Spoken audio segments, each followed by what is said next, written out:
Salam damai sejahtera di dalam Tuhan kita Yesus Kristus. Puji Tuhan saudaraku, kita boleh bertemu kembali di dalam merenungkan renungan pagi atau renungan harian atau firman Tuhan kita pada pagi hari ini. Kita sudah ada di hari yang baru, Rabu 25 Agustus 2021, dan sebelumnya kita akan berdoa. Mari kita berdoa. Bapa di surga, berkati firman yang kami hendak dengar di pagi hari ini. Kiranya dapat menuntun kehidupan kami untuk tetap setia kepada Tuhan. Inilah doa kami Bapa, terpuji nama Tuhan, dalam nama Yesus kami telah berdoa. Amin. Renungan pagi kita untuk hari ini, Rabu 25 Agustus 2021 dengan judul Salib Membukakan Topeng Pemerintahan Iblis. Salib membukakan topeng pemerintahan iblis. Dan ayat inti kita sebagai dasar firman Tuhan kita pagi ini adalah Kolose 2 ayat 15. Kolose 2 ayat 15. Ia telah melucuti pemerintah-pemerintah dan penguasa-penguasa dan menjadikan mereka tontonan umum dalam kemenangannya atas mereka. Sekali lagi, Kolose 2 ayat 15. Ia telah melucuti pemerintah-pemerintah dan penguasa-penguasa dan menjadikan mereka tontonan umum dalam kemenangannya atas mereka. Di salib Golgota, kasih dan sifat mementingkan diri tegak berhadap-hadapan. Disinilah puncak kenyataannya. Kristus telah hidup hanya untuk menghibur dan memberkati, dan dalam membunuh Dia, iblis menyatakan kedurjanaan, kebencian hatinya kepada Allah.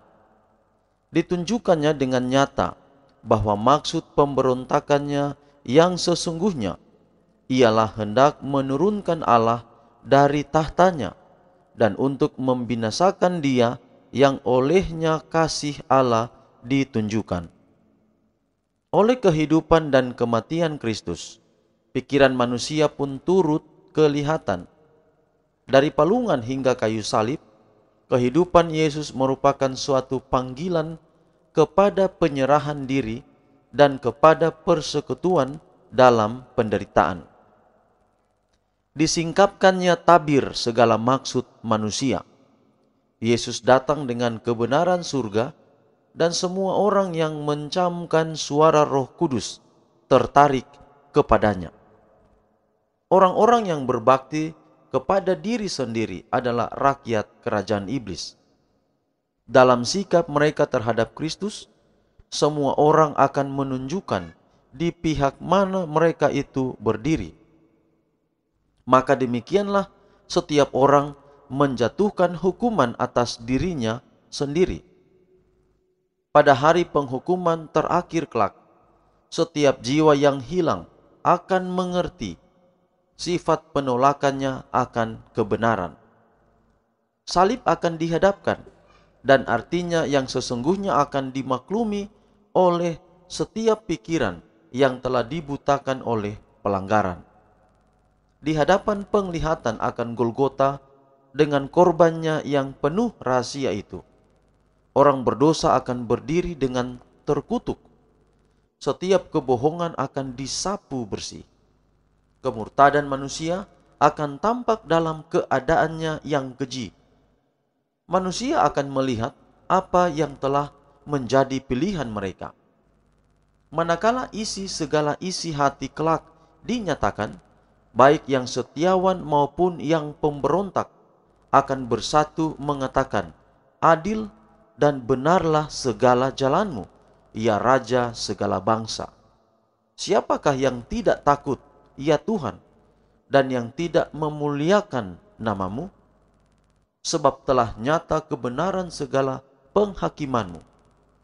Meskipun bumi terpisah dari surga dan diasingkan dari persekutuannya, Yesus menghubungkannya lagi dengan ruang lingkup kemuliaan. Saudara-saudara, salib membukakan topeng pemerintahan iblis. Kalau kita bertanya, apakah setan kalau dia bertobat, dia masih memiliki kesempatan? Saudara, sepanjang pelajaran firman Tuhan atau Alkitab, kita tidak pernah menemukan setan bertobat. Cerita dari awal mula sebelum bumi ini ada, dan kitab Wahyu menyatakan itu terjadi pemberontakan di sorga dalam Wahyu pasal 12. Dan pemberontakan itu melibatkan antara Mikael.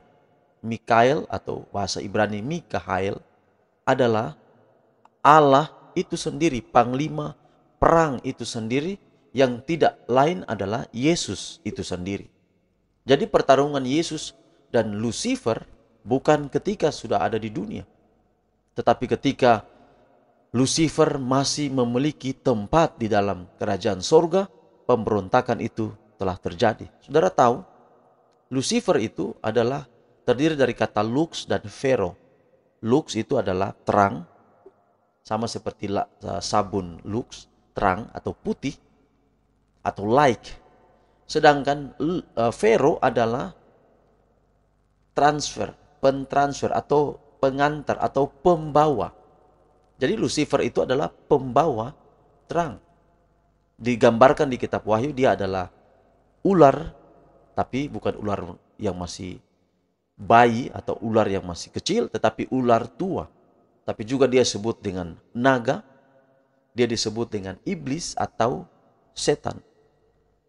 Pertarungan itu telah terjadi, dan ketika setan masuk ke bumi menjatuhkan Adam dan Hawa, seakan bahwa bumi ini dalam kepemilikannya. Itulah sebabnya ketika setan menggoda Yesus, dia katakan, kalau engkau mau semuanya ini, ketika setan tunjukkan semua kemegahan dunia pada waktu itu, dia katakan, engkau sujud menyembah saya berikan.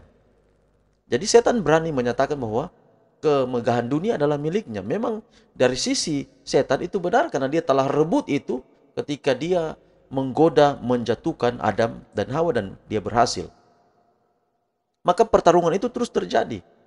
Hingga pada peristiwa kayu salib, pertarungan sengit mencapai puncak. Bahkan itu inti daripada pertarungan itu. Setan berusaha untuk membunuh Yesus, tapi dia lupa. Oleh karena kebencian dan terlalu benci dia kepada anak Allah itu, membunuh pada akhirnya. Dia berupaya membunuh, dan kalau dia membunuh, memang Yesus datang ke dunia ini untuk mati. Jadi Yesus mencapai tujuan. Setan juga mencapai tujuan untuk membunuh Yesus, tapi dia lupa bahwa ketika dia membunuh Yesus, dia berupaya untuk membuat Yesus terbunuh, sama dengan dia bunuh diri, sama dengan dia kalah.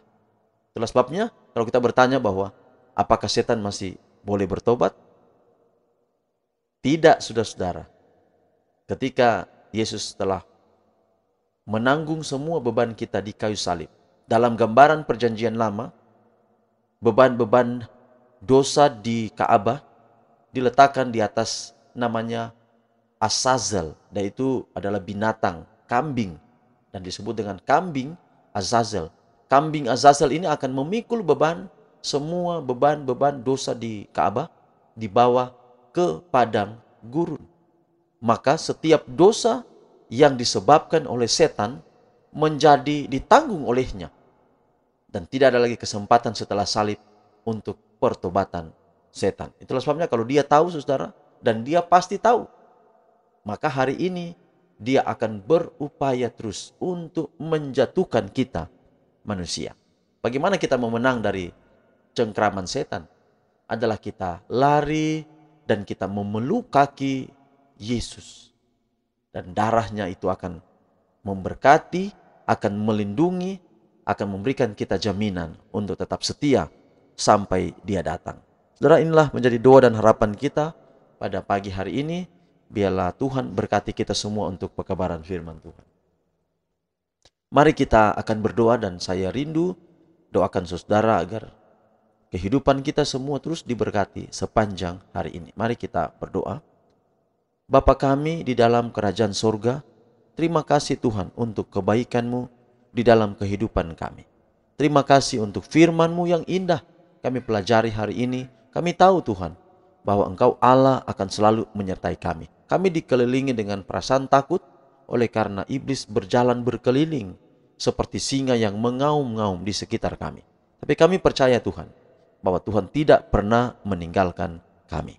Doa hamba-Mu bagi semua pendengar hari ini, di mana saja berada, dalam semua pergumulan hidup, baik hal kehidupan setiap hari, keuangan, pendidikan anak-anak, sakit penyakit yang dihadapi, dalam menghadapi situasi pandemi COVID-19 ini.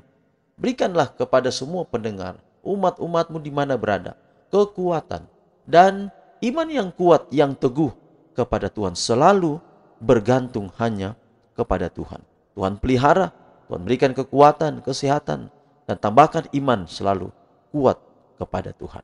Hamba juga berdoa untuk khususnya jemaat Duta Shalom yang berada di Remboken, Minahasa. Tuhan memberkati, Tuhan pelihara pendeta, tua-tua jemaat, seluruh anggota gereja yang berada di jemaat Duta Shalom.